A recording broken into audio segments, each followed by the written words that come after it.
Amém. Boa noite a todos, que a paz seja convosco.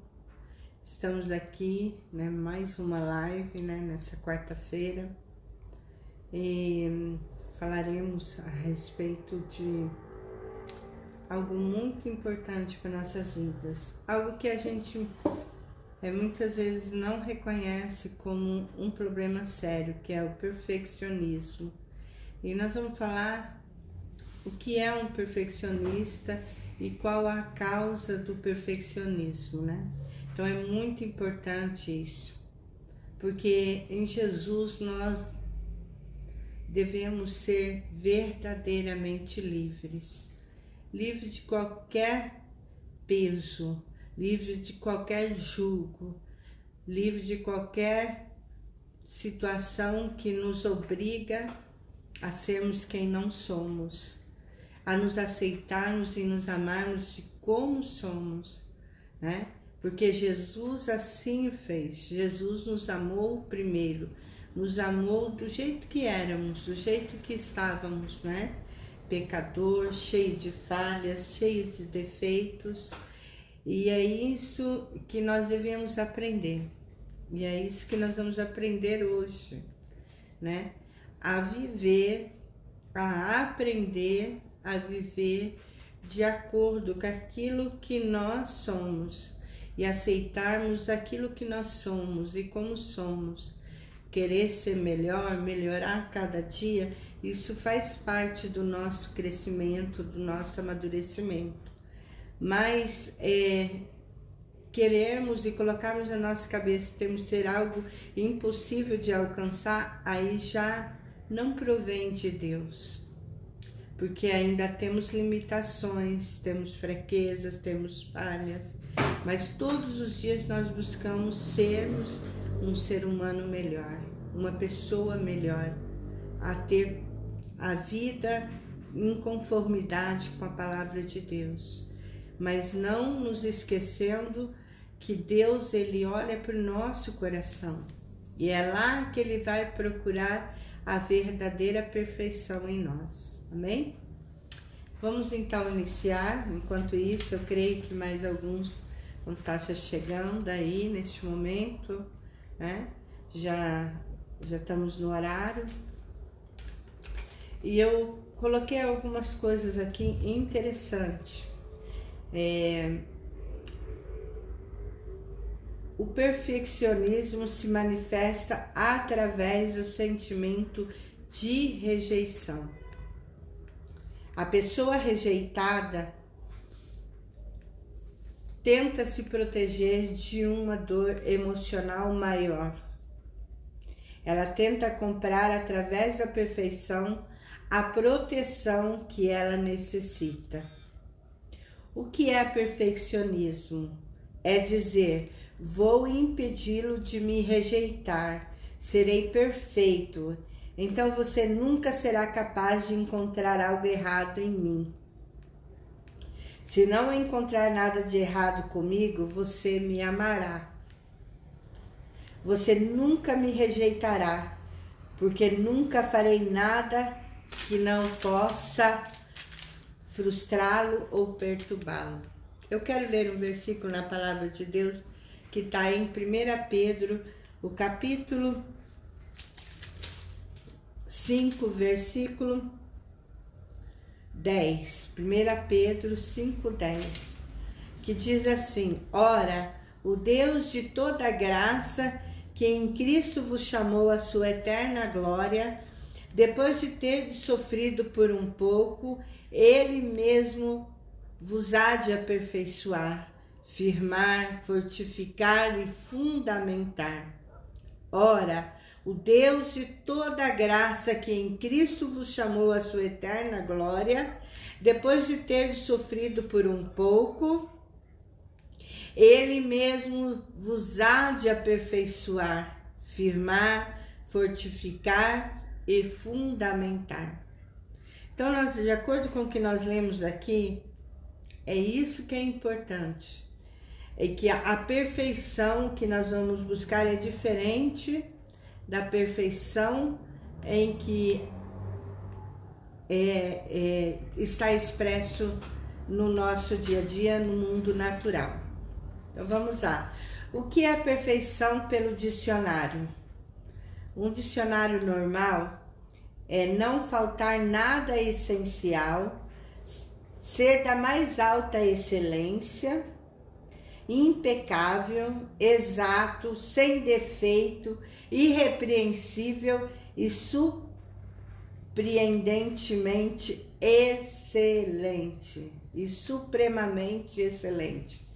Isto é do ponto de vista natural, mas não em relação à vida espiritual de uma pessoa. Na Bíblia, a palavra perfeição, no grego, significa crescer até a completa maturidade. O que a palavra na Bíblia realmente significa? Somos pessoas que estão progredindo para o alvo da perfeição. É isso que a palavra de Deus diz, né? O tipo de perfeição a qual o Senhor está pedindo de nós é aquilo que é o crescimento, o amadurecimento, a maturidade, né? A vida que vamos vivendo, as experiências que vamos tendo, né? As mudanças que vão ocorrendo em nossa vida, vai nos moldando, vai aparando as arestas da nossa vida, vai nos colocando como o Senhor nos quer, e não fisicamente, mas em nosso coração. E isso é importante. Você está tentando ser perfeito pelo seu próprio esforço? Você é viciado em trabalho? Está sofrendo sob o peso de nunca sentir-se bem, nunca sentir-se adequado o suficiente, sempre se sentindo pouco inaceitável? Essas são perguntas que eu estou fazendo a você neste momento. Você está tentando ser perfeito por seu próprio esforço? Você é viciado em trabalho? Está sofrendo sobre o peso de nunca sentir bem, nunca sentir-se adequado o suficiente, sempre se sentindo um pouco inaceitável? Sente-se que se pudesse ser melhor e cometer menos erro, talvez Deus o amaria mais e responderia às suas orações mais frequentemente. E então talvez as pessoas o aceitassem? Essa é uma mentira. Deus quer que sejamos felizes. Então essas são algumas perguntas que eu acabei de fazer a você. É que muitas vezes as pessoas, quando elas têm esse problema sério de perfeccionismo, elas têm essas cobranças dentro de si, em querer atingir um patamar de perfeição inatingível para o homem natural. A única perfeição que nós vamos conseguir atingir é através do Senhor Jesus, porque Ele é perfeito e Ele vai nos aperfeiçoando dia após dia, até chegar o dia em que Ele vier nos buscar. Então, se a gente ficar querendo com nossos próprios esforços ser perfeito aos olhos das pessoas, ser perfeito assim, se eu errar menos, se eu falhar menos, Deus vai me amar mais, as pessoas vão me aceitar mais. E não é isso que nós vemos na palavra de Deus. Amém, irmãos? Então, eu quero falar aqui as causas do perfeccionismo. As crianças têm necessidade básica que precisam ser satisfeitas.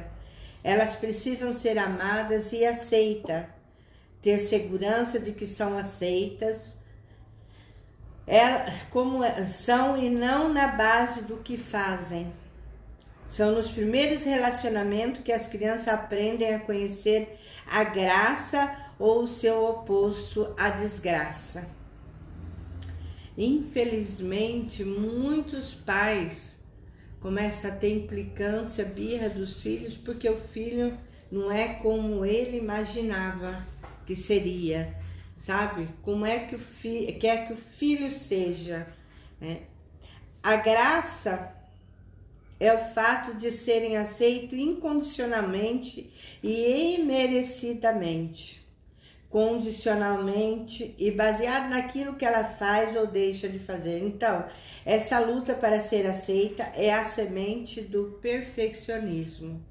A luta para ser aceito pelos outros, né? Pelo pai, pela mãe, pelas pessoas, pela igreja e até mesmo a noção de ser aceito por Deus. Então é aquela luta o tempo todo em querer fazer tudo correto, tudo perfeito, eu não posso errar, eu tenho que fazer assim, eu tenho que ser assado, e ela vai vindo cobranças e mais cobrança sobre ela, e a Bíblia fala que nós estamos vivendo na graça. A graça é o favor imerecido. Quer dizer que tudo que Deus fizer para mim não é porque eu tive méritos, não é porque eu sou perfeita, não é porque eu erro, não é porque eu não tenho fraqueza, não é porque eu não faço nada que desagrada a Deus. O que Deus me concede, a graça de Deus que vem sobre a minha vida, as bênçãos que vêm sobre a minha vida, não é por eu ser merecedora, porque a graça de Deus é favor imerecido. Quer dizer, eu não mereço, mas mesmo assim o Senhor me concede. Então, é uma luta constante. O Senhor me ama não pelo que eu sou, Ele me ama porque Ele é amor. Amém? Jesus nos amou primeiro, antes mesmo de nós amarmos a Ele. Antes mesmo de você ser quem você é. Antes mesmo de você o aceitá-lo. Antes mesmo de você deixar a bebida. Antes mesmo de deixar os vícios. Antes mesmo de você deixar as drogas. Antes mesmo de deixar a prostituição, o adultério. Antes mesmo de você deixar o crime, né? Antes mesmo de deixar tudo aquilo que você fazia antes, Ele já te amava, Ele já o amava. Eu quero que você entenda isso nessa noite. Essas primeiras impressões costumam nos acompanhar por toda a nossa essência e afetam o desenvolvimento de nossa personalidade. Em certos lares, essas necessidades básicas de verdadeiro amor e aceitação não são preenchidos nas crianças. Principalmente em lares onde reina o alcoolismo, drogas, desentendimentos familiares e violência física. Segundo, pais eternamente insatisfeito. É uma das situações mais comuns nos lares e que produzem nos filhos o perfeccionismo e a depressão. Esses pais cujo amor é condicionado exigem que os filhos atinjam certos níveis, como por exemplo que se tirem notas altas ou que se tenha o melhor desempenho no campo esportivo e espiritual, que cheguem sempre com o uniforme limpo em casa. O filho recebe pouca ou nenhuma aprovação, mas sim muitas críticas. É uma das causas, né? Nós vimos aqui lares desajustados, drogas, brigas constantes, né? Vícios e pais insatisfeitos, que exigem, cobram demais dos filhos nota alta, que sejam melhor nos esportes, né? Só peguem o primeiro lugar, né? Então recebe nenhuma ou pouquíssima aprovação e ainda recebe muitas críticas. Às vezes o filho chega com uma nota B, né? uma nota 8, vamos pôr, uma nota 9 em casa, né? O 10 é excelente, é ótimo, o 9 é bom. E aí ele chega com 9 em casa e o pai fala assim, mais 9? Você tinha que ter tirado a 10. Isso é um exemplo que eu tô dando. Ao invés dele elogiar o filho, muito bem, meu filho, 9, que bom, hein? Ó, sinal que você melhorou, que você tá melhorando, progredindo, né? Vamos, agora você vai esforçar para tirar o 10, né? Você se esforçou, foi o que você conseguiu, muito bem, tá de parabéns. O B é bom, é muito bom. Situação instável no lar. Terceiro, né? No mundo infantil, a maior dor é a criança não saber a reação que obteram dos pais no dia a dia. Um lar desajustado pode se tornar a sementeira de pessoas emocionalmente mutiladas e perfeccionistas. Os pais que nunca estão satisfeitos, rejeitam a si mesmos e criam padrões insuportáveis. Todas essas coisas criam no indivíduo reações erradas. Então, situação instável no lar. Quarto, pais ausentes e frios. Às vezes, pais externamente parecem amar os filhos, dão brinquedos e tudo o que os filhos precisam, mas são frios no relacionamento para com eles, faltando com verdadeiro amor e carinho, retirando o afeto como forma de castigo, e isto faz com que a criança se sinta profundamente culpada. Alguém disse, minha mãe foi agente de viagem das minhas jornadas de culpa, de viagem só de ida. Temos que ser sinceros e abertos com nossos pais para que eles tenham segurança em relacionar conosco. Minha mãe foi das minhas jornadas de culpa, de viagem só de ida. Quer dizer, em certo momento, a mãe foi fria, né? Foi autoritária, mas depois não demonstrou nenhum amor, nenhum carinho. E aquele filho cresceu acreditando, tendo uma ideia errada, uma reação errada dos pais. Às vezes muitos pais não sabem dar carinho, né? Acha que o amor está em dar coisas caras, celular, computador, né? Dar roupas de marcas, brinquedos caros. Eles acham que nisso eles estão expressando o amor, mas o amor se expressa com palavras de carinho, com um abraço, com um beijo na testa, na bochecha da criança, dizer a ela que ela é importante, que o ama. Muitas vezes a criança tem que ouvir que ela é bonita, ela precisa ouvir palavras positivas, que ela é inteligente, que ela é capaz, que ela vai conseguir. E muitas vezes os pais dão uma reação errada, uma ideia errada aos filhos acerca do seu amor, por não demonstrar, por estar sempre ausente, sempre trabalhando, sempre fora, sempre viajando. As crianças não precisam que o tempo todo os pais estejam juntos, mas quando os pais estejam em casa, tem um momento com eles, tem um dia da semana para eles, falar, olha, hoje eu vou sair com você, hoje nós vamos no parque passear, hoje nós vamos fazer um programa especial. Então, é tão pouco que as crianças pedem, né? Quinto, a dubiedade traz confusão. Sejam, porém, a tua palavra sim, sim e não, não. O que disso passar vem do maligno. Sabe, aquela pessoa que fala uma coisa e fala, ó, eu vou dar um exemplo aqui, né?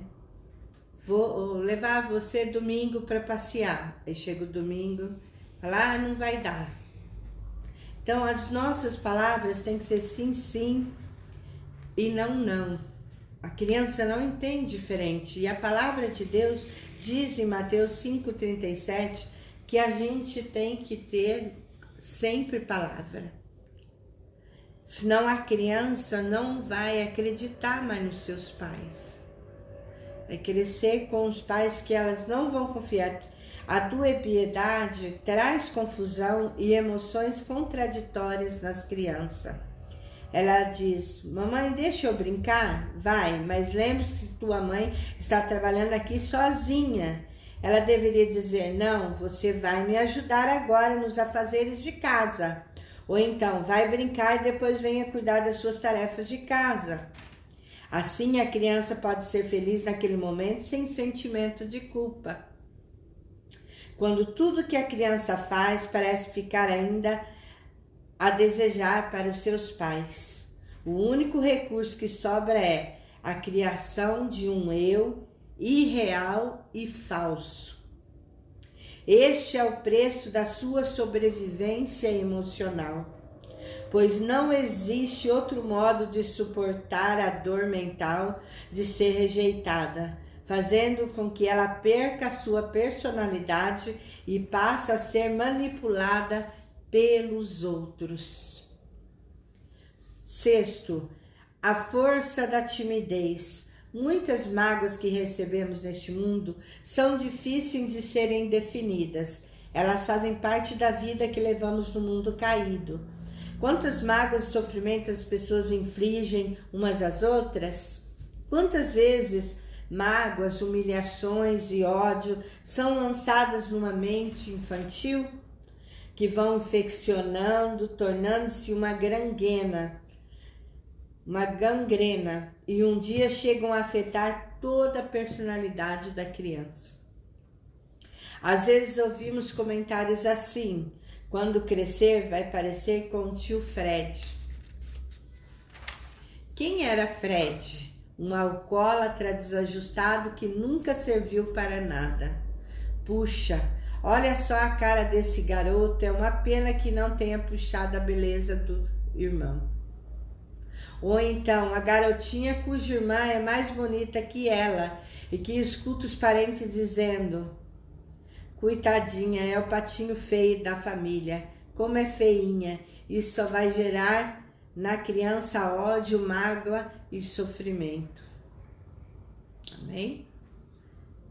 Incrível, irmãos, como a gente começa a perceber as certas atitudes que nós temos no decorrer da nossa vida adulta.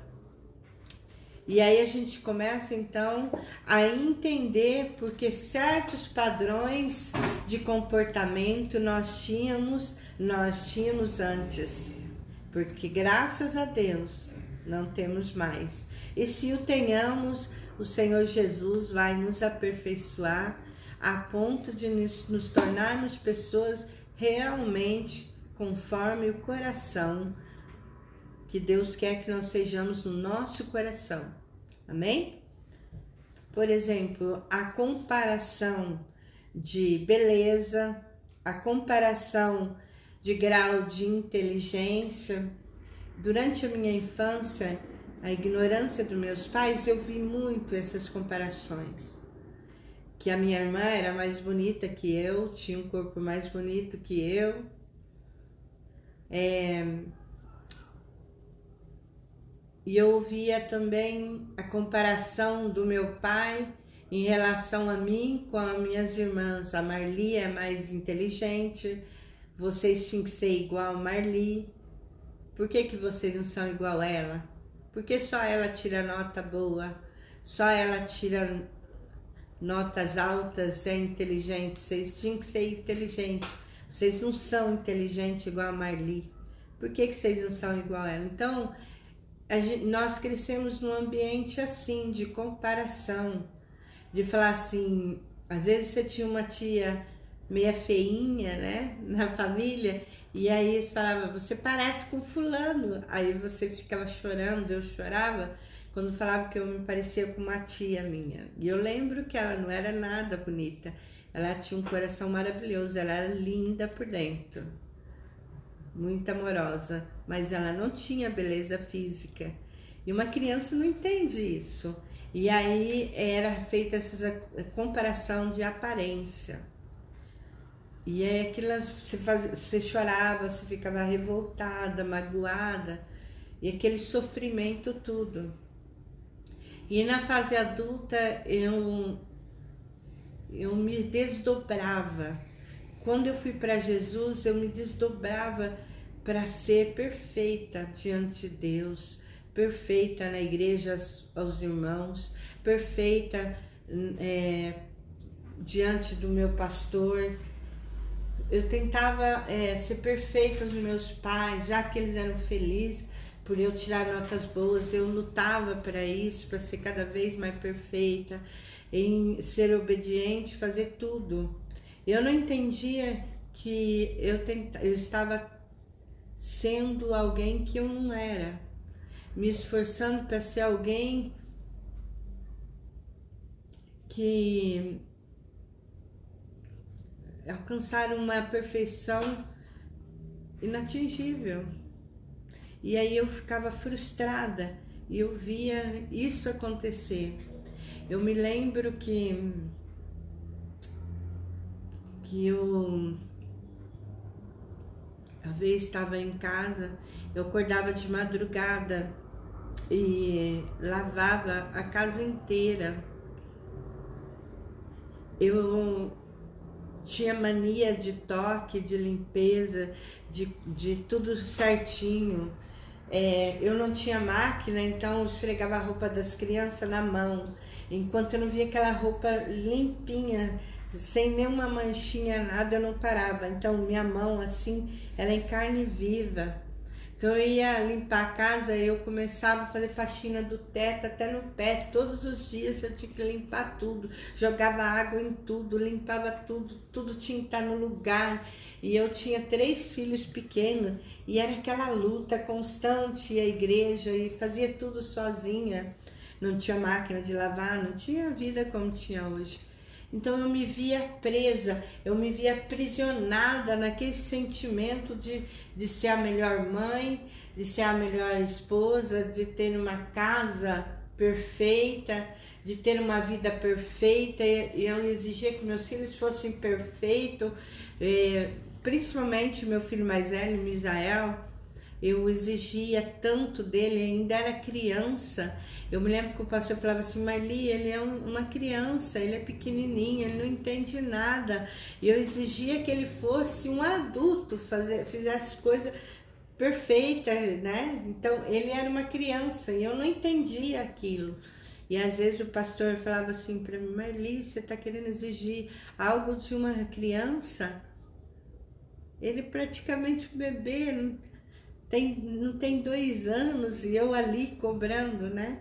Mas Deus foi trabalhando na minha vida, Deus foi me aperfeiçoando, Deus foi me corrigindo, Deus foi me moldando, e eu fui vendo que tudo aquilo que eu queria ser, tudo aquilo que era frustrante em mim, eu idealizava neles, nos meus filhos, né?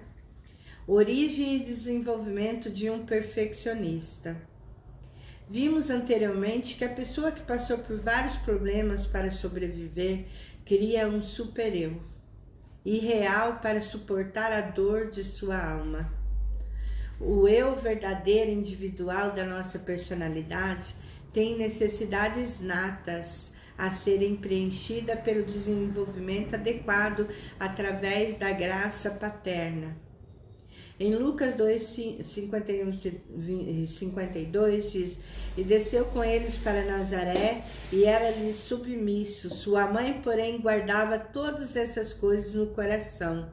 E crescia Jesus em sabedoria, estatura e graça diante de Deus e dos homens.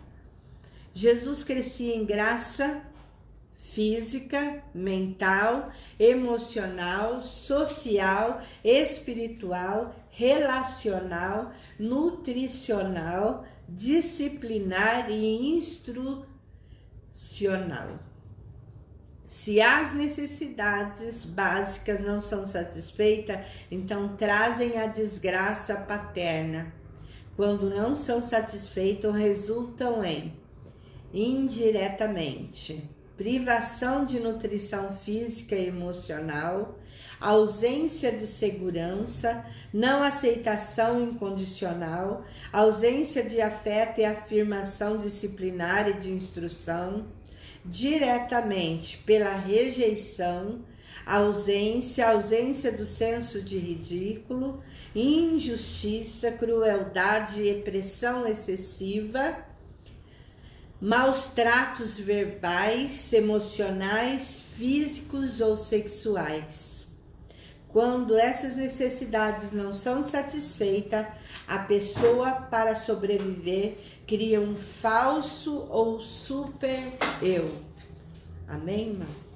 Como se desenvolve um falso super eu? Uma imagem idealizada, um quadro fantasioso e falso de si mesmo. É desenvolvida ao tentar satisfazer essa necessidade e assim ser agradável, aceito, amado e singular.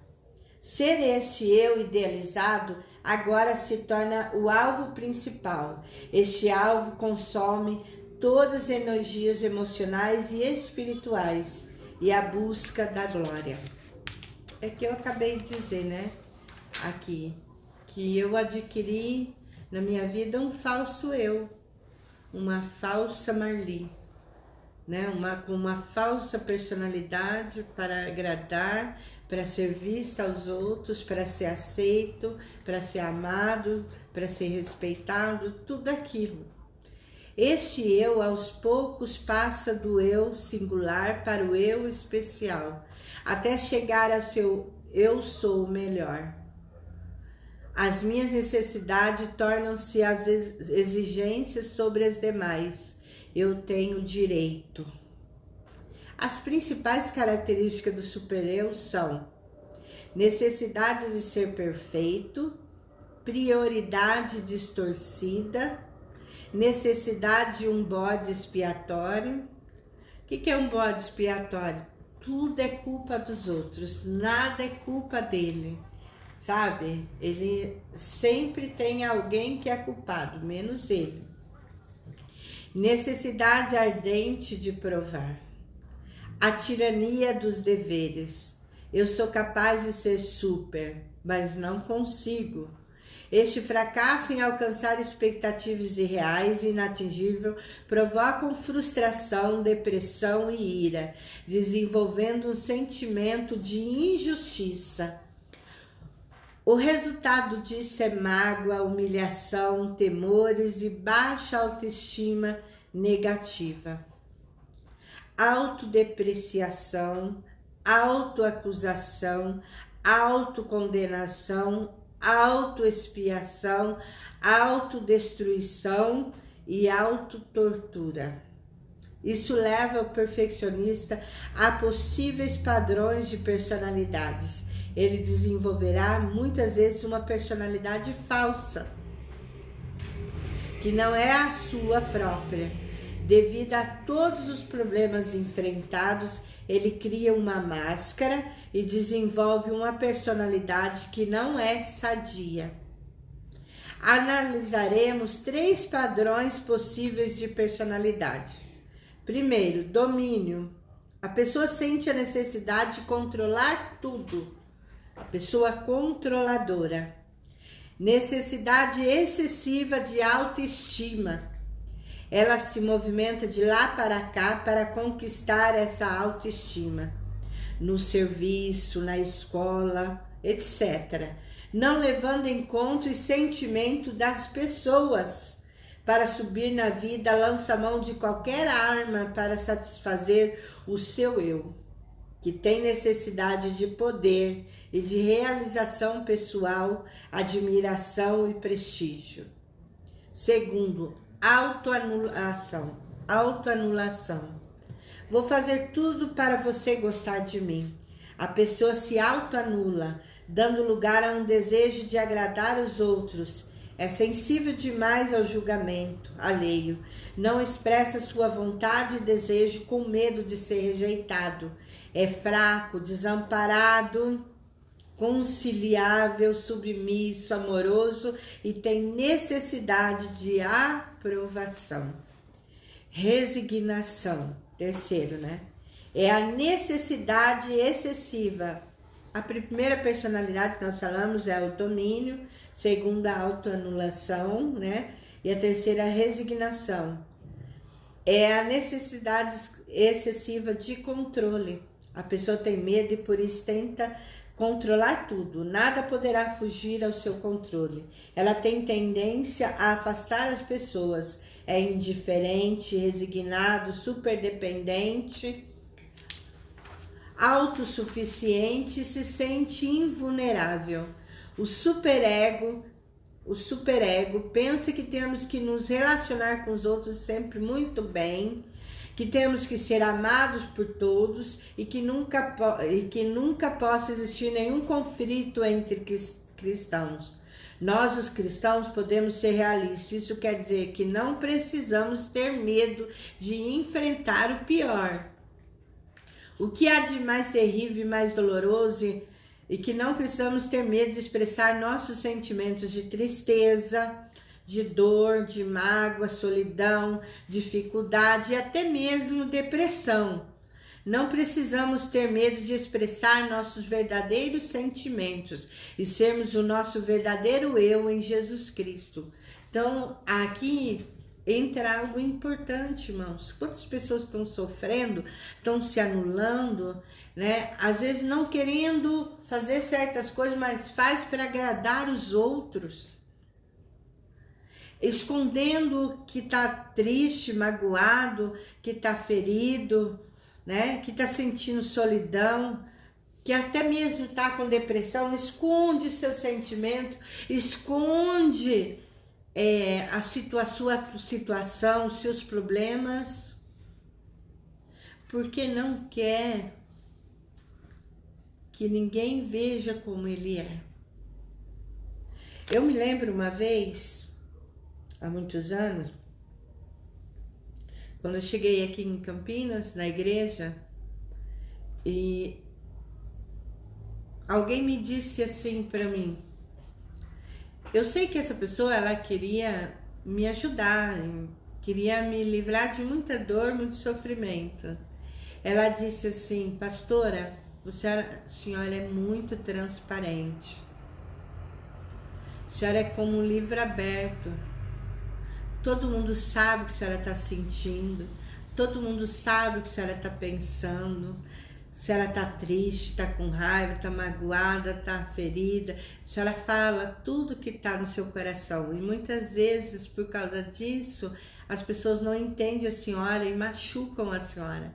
Então a senhora tem que se reservar um pouco mais, ser mais reservada.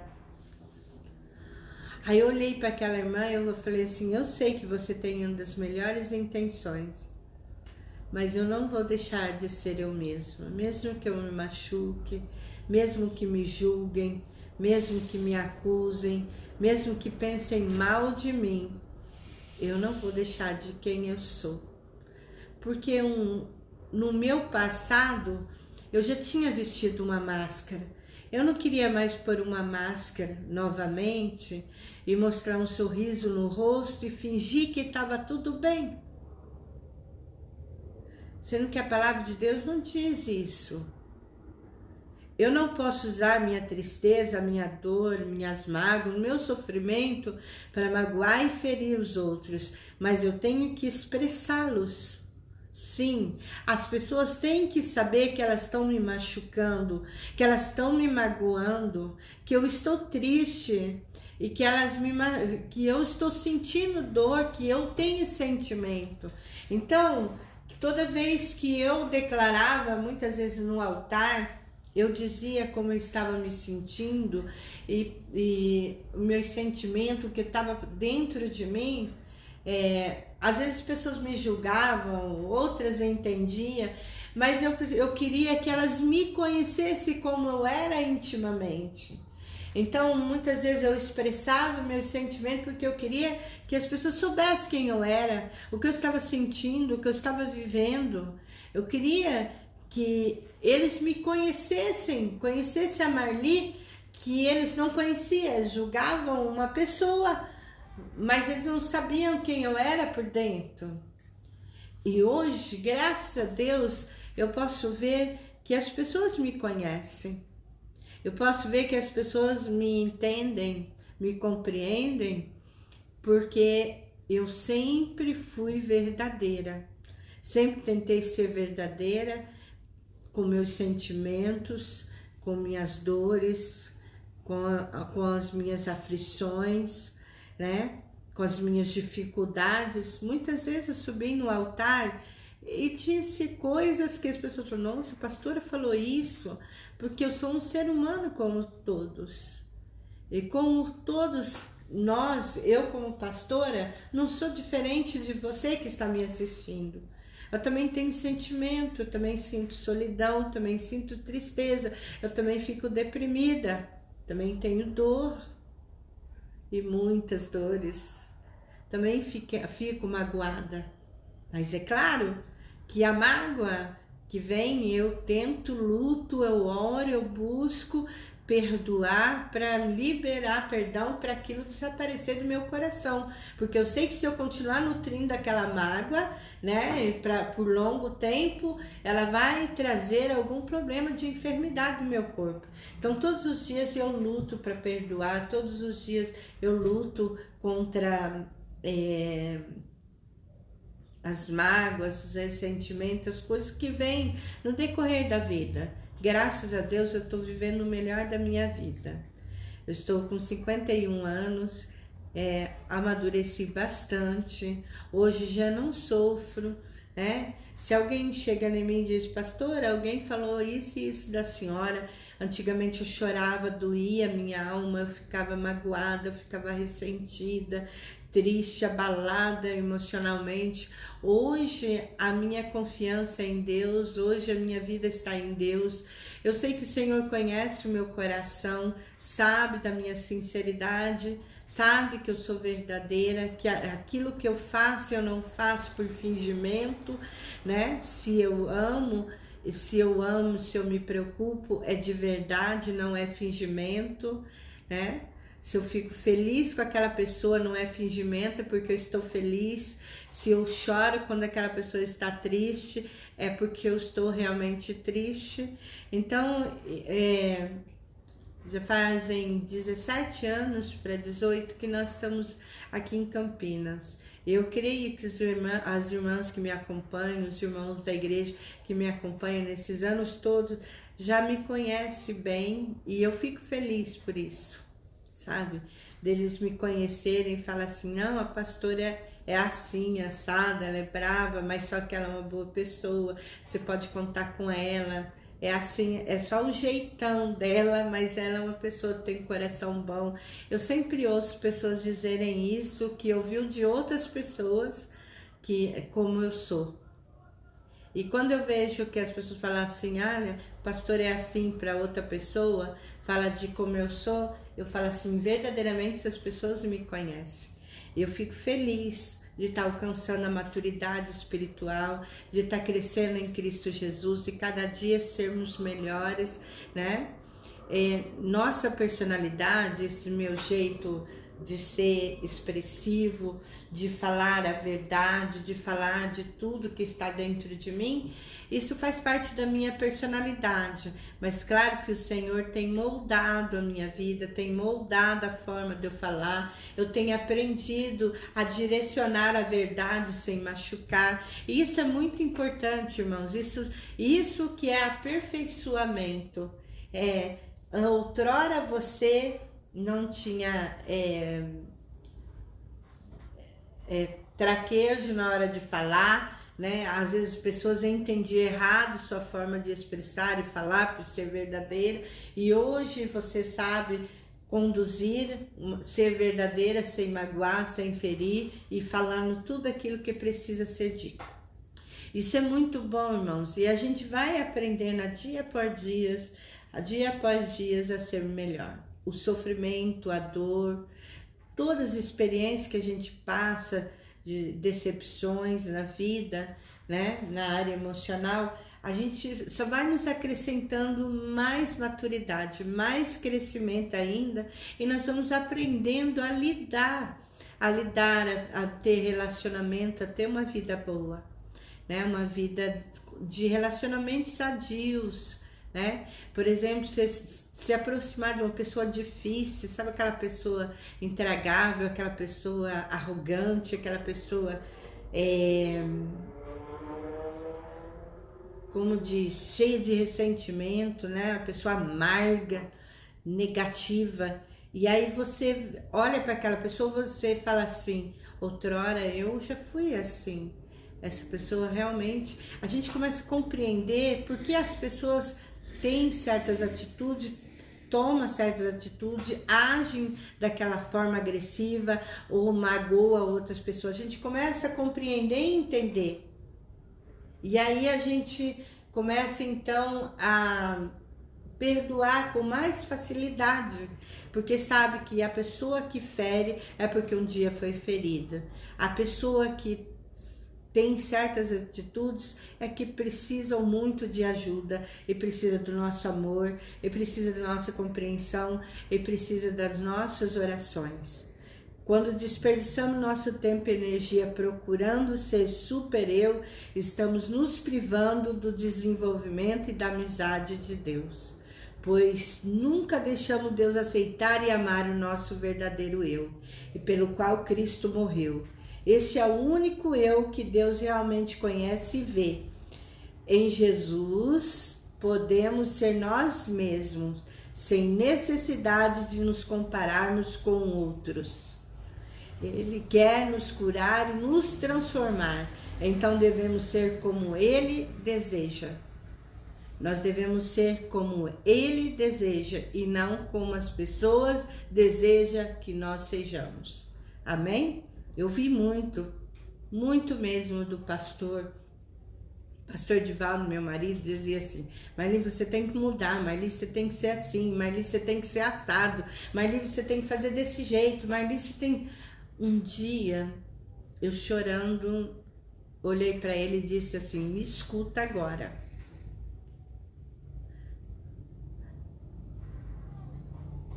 Eu não vou mudar porque você quer. Se Deus me aceita e me ama do jeito que eu sou diferente de você, Divaldo. Você é de um jeito, você tem uma personalidade, eu tenho outra. Respeite, me ame do jeito que eu sou. É só isso que eu quero de você. Você vive me acuando, você vive me pressionando a ser, você mentalizou uma pessoa, uma esposa na sua cabeça e que eu não sou. Me aceite como eu sou. Por isso que muitos casamentos são frustrados, por isso que muitos casamentos são destruídos, por quê? Porque o cônjuge não aceita a forma, o verdadeiro eu daquela outra pessoa. Eu me lembro que eu falei pro pastor assim, e eu lembrei ele nesse dia da conversa, que eu estava saturada, cansada de anos e anos ouvir ele dizer que eu tinha que ser do jeito que ele queria que eu fosse. Eu disse para ele, uma semana antes de casar, eu disse para você o seguinte: você tem certeza que você quer casar comigo? Eu sou essa Marli. É essa Marli, eu tenho defeito, eu sou insuportável, sou briguenta, brava. Eu disse para ele, você tem certeza que você vai me suportar? Que você quer casar comigo? Porque é um casamento pro resto da vida. E ele disse, não, eu te amo, eu sei como você é, eu aceito você do jeito que você é, eu te amo do jeito que você é. Aí nesse dia da conversa eu disse para ele, você se esqueceu? O que você me disse uma semana antes de nós nos casarmos? Você disse que você me amaria, me aceitaria do jeito que eu sou. É por isso que Paulo faz referência ao relacionamento marido com a esposa. Ele diz assim: vós, maridos, amai as vossas esposas, assim como Cristo amou a igreja e se entregou por ela. Isso é muito forte, muito profundo, irmãos.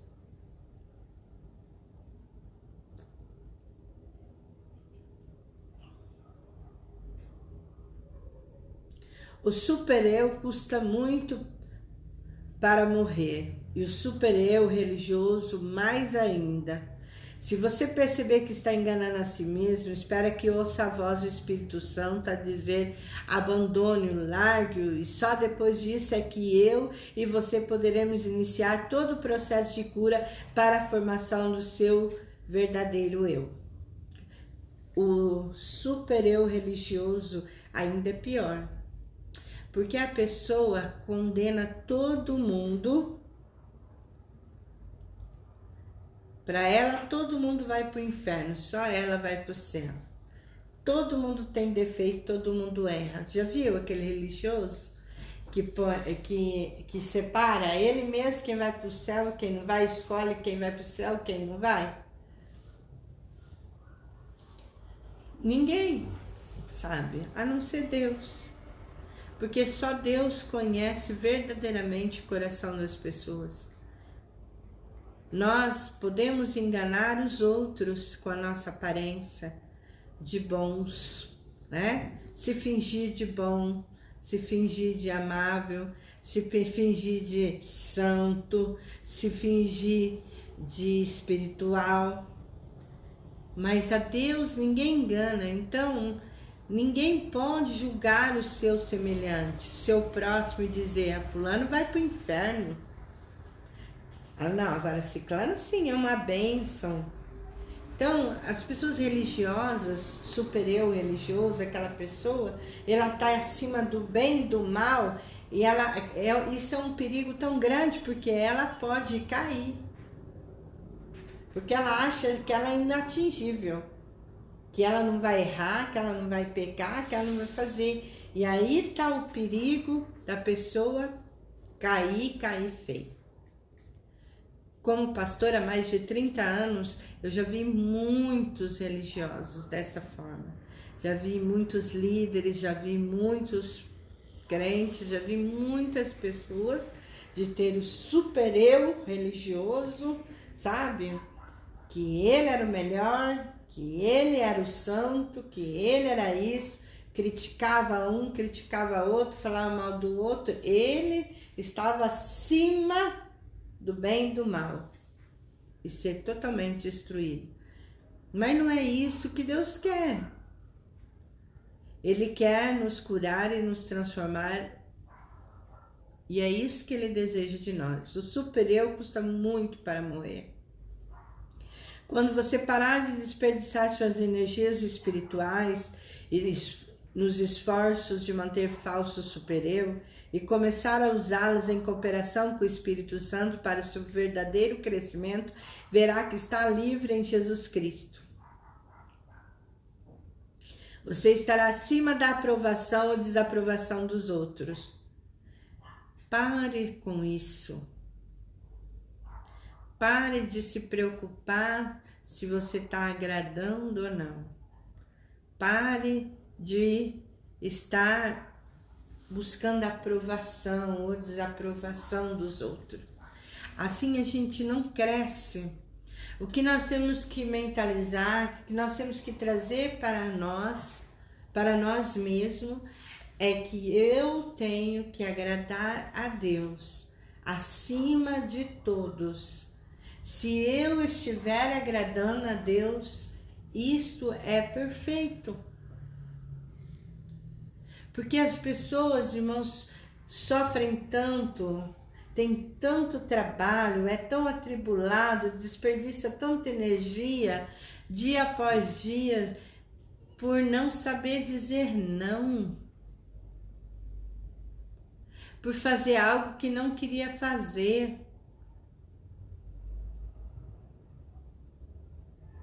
porque veste uma máscara de bonzinho, de compreensível, de amoroso, né? Como é bom se isso fosse o que você verdadeiramente é. Mas dentro de você fala assim, eu não queria. Mas vai lá, fazer o quê, né? Depois fica falando pelas costas, depois vai ficar me criticando, aí não sei o quê. E a pessoa sai até, sabe, mal, nervosa com aquilo. Você estará acima da aprovação, desaprovação, livre da terrível sensação de condenação devido à lacuna existente entre o que deseja ser e o que é realmente. Você sabe que realmente preenche essa lacuna? Tem a revelação para você.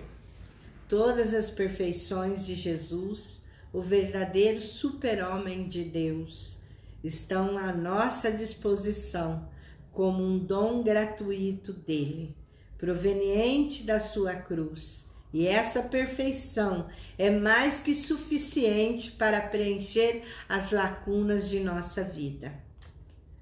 Glória a Deus. Paulo disse isso muito bem quando escreveu: mas vós sois dele em Cristo Jesus, ao qual se tornou da parte de Deus sabedoria e justiça e santificação e redenção. Está lá em 1 Coríntios 1,30. Mas eu, sendo rico em misericórdia, por causa do grande amor com que nos amou, e estando nós mortos em nossos delitos, nos deu vida juntamente com Cristo, pela graça sois salvos. A graça é o amor de Deus em ação para com aqueles que não merecem. Este amor é manifesto como graça e oferecida a nós na vida e na morte de Jesus Cristo. Este é o caminho e em tudo é abrangido pela graça de Deus.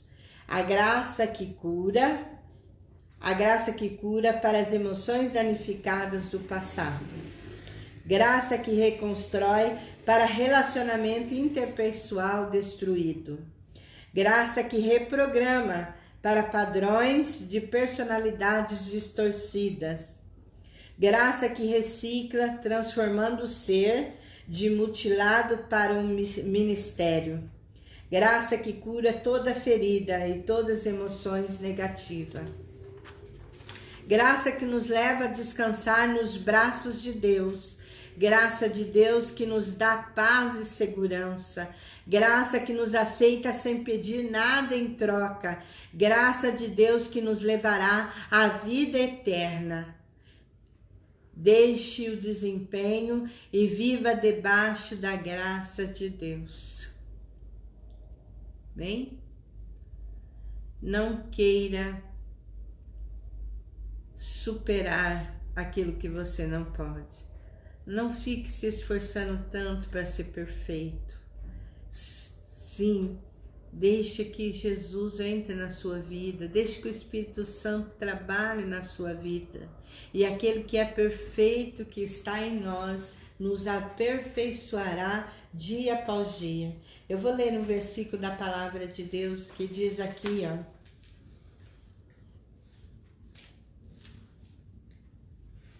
em Filipenses 1:6, que estou plenamente certo de que aquele que começou boa obra em vós há de completá-lo até ao dia de Cristo Jesus.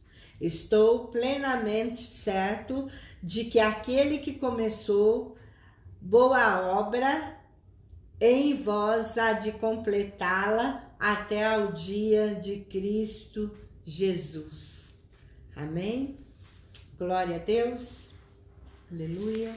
Quero ler mais um versículo da palavra de Deus que está em Filipenses, capítulo 3, versículo 12. 3:12, nós vamos ler até o 16. Não que eu tenha já recebido ou tenha já obtido a perfeição, mas prossigo para conquistar aquilo para o que também fui conquistado por Cristo Jesus. Irmãos, quanto a mim, não julgo havê-lo alcançado, mas uma coisa faço, esquecendo-me das coisas que para trás ficam e avançando para as que diante de mim estão. Prossigo para o alvo, para o prêmio da soberana vocação de Deus em Cristo Jesus. Todos, pois, que somos perfeitos, tenhamos esses sentimentos. E se porventura pensais de outro modo, também isso Deus vos esclarecerá. Todavia, andemos de acordo com o que já alcançamos. Amém? Glória a Deus, este versículo que eu deixo hoje para vocês. Paulo fala, não que eu já tenha obtido a perfeição, mas prossigo para o alvo. Continuo buscando todos os dias em Cristo Jesus. Ele diz claramente que não é o esforço dele, mas é através de Jesus, é através da palavra, é através do Espírito Santo que vai trabalhando na vida dele. E assim um dia chegaremos à estatura de um varão perfeito, a qual o Senhor vai vir e nos levar para estarmos junto com ele. Amém? Estamos falando do lado espiritual. Deus quer que você seja feliz. Vinde a mim, todos que estáis cansados e sobrecarregados, que eu vos aliviarei. Tomai sobre vós o meu jugo, que é suave, e o meu fardo é leve, e aprendei de mim, que sou manso e humilde de coração. Sabe aonde Deus vai procurar a perfeição em você? É dentro do teu coração, é na tua sinceridade, é você sendo verdadeira em tudo, como nós aprendemos hoje. E aí o Senhor olhará para você e falará assim, você é perfeito, é como eu quero, você é como Davi. A palavra de Deus diz que Davi era segundo o coração de Deus. Se Davi era segundo o coração de Deus, mas ele adulterou, ele fez um monte de coisas erradas, ele cometeu homicídio, e a palavra de Deus diz que ele era segundo o coração de Deus. Ele errou, ele pecou, ele fez coisas que desagradaram a Deus, mas tudo que ele fazia diante de Deus, louvor, adoração, buscar o Senhor, era verdadeiro esse sentimento. Era verdadeiro com o Senhor, ele era verdadeiro em buscar as coisas com excelência em Deus, em adorar a Deus, né? A fazer sacrifício ao Senhor, a se humilhar na presença de Deus. E é isso que o Senhor requer de nós. Mas antes de nós orarmos, eu quero aqui ver alguns comentários, né? Irmãos, interessante.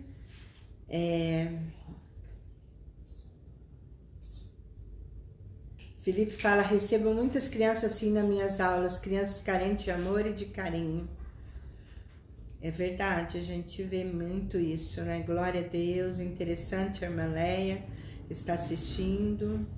Cleonice, Gustavo Henrique, a irmã Cida Aparecida, Cleonice Santos, né? João Antônio Araújo está nos assistindo, a irmã Leia, irmã Silvana, Felipe, meu filho, né? Também está assistindo, Leandro Oliveira, Deus abençoe os irmãos poderosamente, né? Glória a Deus, aleluia, louvado seja o nome do Senhor. Fico muito feliz, os irmãos que estão aqui nos assistindo nessa noite. E eu quero que você entenda que Jesus nos aperfeiçoa a cada dia. Que a nossa vida espiritual é que é aperfeiçoada. Né? Se você não é uma boa cozinheira, você não é imperfeita. Se você não sabe fazer algo, não fique frustrado se achando pior das pessoas. O que o Senhor está procurando em nós é a perfeição espiritual. É nossa vida espiritual, cada dia mais buscarmos a Ele, cada dia mais nos envolvermos, cada dia mais sermos íntimos, cada dia mais nos aproximarmos dEle, em sermos melhor todos os dias, em crescer na graça e no conhecimento. E crescer na graça e no conhecimento é o que você está fazendo hoje, nessa noite. Neste momento, você que está me assistindo, você que está aqui neste momento, você está crescendo na graça de Deus e no conhecimento. E isso vai trazer um crescimento e uma maturidade espiritual muito grande na sua vida. É isso que Deus vê como perfeito. É isso que a palavra perfeição significa, crescer em maturidade. É isso que a Bíblia fala de perfeição, crescer em maturidade espiritual. Eu vou orar com você, fazemos essa oração. Quero que você responda essa oração comigo. Pai querido, em nome de Jesus Cristo, Filho do Deus Altíssimo, venho a Ti trazendo todas as minhas frustrações e te peço, transforma minha vida, ajuda-me a conhecer-me e a descobrir quais as águas profundas que passam no meu coração. Ajuda-me o super-eu, que tudo que é maligno e carnal seja vencido pela Tua cruz. Eu aceito o Teu amor incondicional por mim. Tu me amas como eu sou, com todos os meus problemas e defeitos. Tu não procuras a perfeição em mim, mas um coração temente que te ama. Pai, me ensina a viver debaixo da Tua graça, porque somente assim serei livre do desempenho de agradar a Deus e homens. A Tua graça é o remédio precioso. Aplique através do Teu Espírito Santo a Tua graça na minha vida. Amém. Pai querido, eu te dou graça nessa noite, pelas vidas que estão me assistindo e que as que irão assistir no decorrer dessa semana. Senhor, alcance poderosamente com Teu poder. Que sejamos homens e mulheres que não busquemos aprovações dos homens, mas que sejamos aprovados por Ti, Senhor. Que seremos perfeitos para o Senhor a cada dia.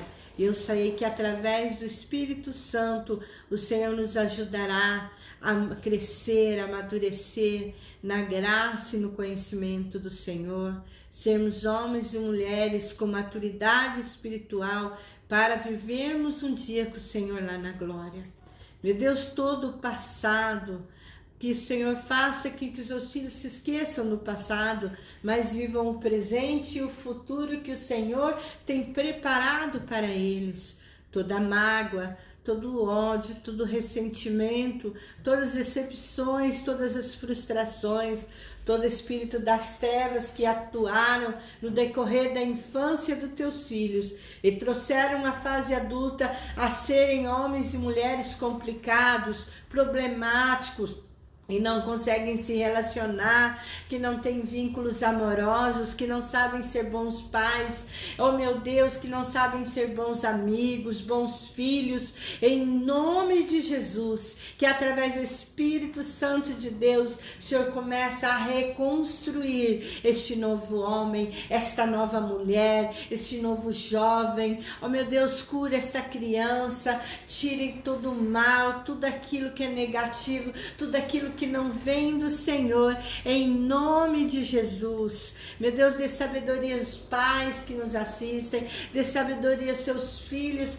para que eles possam entender, ó meu Pai, que eles sejam verdadeiros com seus sentimentos, que eles sejam verdadeiros contigo, meu Pai, que se coloque diante do Senhor, que não vistam a máscara, mas que essa máscara que porventura houver, meu Deus, estabelecida na vida dos teus filhos, trazendo eles algo que eles não são, sendo o que não são, meu Deus, o super-eu que está em suas vidas, o seu super-ego, a sua super-vontade, em nome de Jesus, cai por terra essa máscara e que todos possam ver verdadeiramente quem você é em Cristo Jesus, que você possa mudar, que você possa ter transformação, que você possa se sentir amado, acolhido por Jesus, que Jesus te aceite e te ama como você é, pois em nome de Jesus, eu agora profetizo sobre a sua vida a cura, a restauração, ó Pai, o milagre, a libertação de mágoas do passado, de ressentimentos do passado, oh meu Deus, de tudo que do mal aconteceu na infância, na vida dos seus filhos, ao Pai, trazendo eles agora, eu profetizo a cura, eu profetizo a libertação, a transformação pelo teu poder. Amém, amém, Jesus. Glória a Deus. Temos aqui também assistindo a Sônia Pereira, né? Glória a Deus. Felipe também está nos assistindo, né? Meu filho. Deus possa abençoar a vida de cada um de vocês, né? Quantas pessoas a gente vê aqui nos assistindo. Eu creio em nome de Jesus que muitos foram tocados pelo Senhor. Muitos poderão começar a se lembrar de coisas que aconteceu no seu passado, coisas que eu sei porque hoje eu busco a aprovação dos outros, eu me preocupo demais com o que vão pensar de mim, o que vão achar de mim, né? Buscando aprovação, buscando ser amado, buscando ser aceito. Agora eu estou entendendo, Senhor Jesus, e quando nós entendemos, o Senhor vem e nos cura. Deus abençoe a sua vida poderosamente. Fiquem com Deus. Até quarta-feira que vem, às 20 horas, onde nós estaremos falando sobre perdão. Amém? Então, a nossa ministração de quarta-feira que vem será sobre perdão. Que vocês estejam aqui junto comigo, compartilhem, dê aí um joinha, comentem, né? Se tiver alguma experiência para falar, fala. Em nome de Jesus, eu creio que isso que Deus está colocando na minha vida vai ser muito gratificante para vocês. Confesso a vocês que hoje não estava para a live, mas o Senhor me dá força, o Senhor me dá coragem, me dá resiliência e eu estou aqui ministrando o coração de cada um de vocês. Fiquem com Deus.